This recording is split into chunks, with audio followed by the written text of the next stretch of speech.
Welcome to Tripura Info News Update. ব্রাহ্মণ সম্প্রদায়, গোপূজা ও প্রাচীন হিন্দু সমাজ নিয়ে সিপিআইএমের রাজ্য সম্পাদক তথা বিরোধী দলনেতা জিতেন্দ্র চৌধুরীর কথিত মন্তব্যের প্রতিবাদে শনিবার আগরতলায় বিক্ষোভ মিছিল করে বিশ্ব হিন্দু পরিষদ ও অন্যান্য হিন্দু সংগঠন। রবীন্দ্র শতবার্ষিকী ভবন থেকে শুরু হওয়া মিছিলটি সিটি সেন্টারে জনসভার মাধ্যমে শেষ হয়।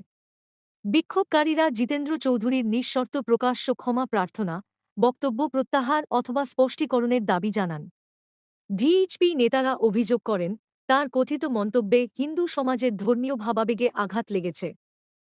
কিছুদিন আগে জিতেন চৌধুরী বিরোধী দল নেতা হিন্দু ধর্ম সংস্কৃতি সম্বন্ধে এক উৎকট মন্তব্য করেছেন।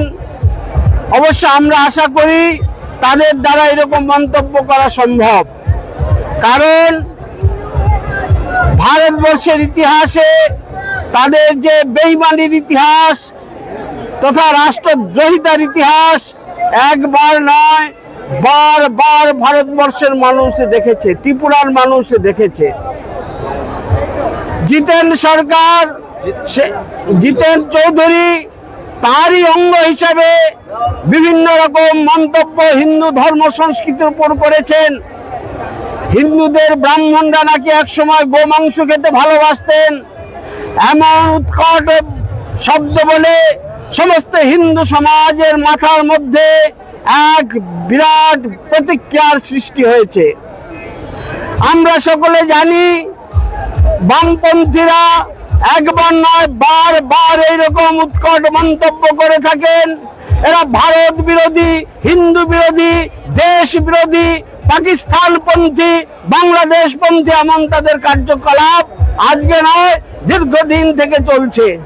যারা ভারতের কমিউনিস্ট, ভারতীয় কমিউনিস্ট হতেই পারেনি, এরা এখনো চায়নার উপরে ভর করে ভারতবর্ষের শাসন করার স্বপ্ন দেখতে শুরু করেছে।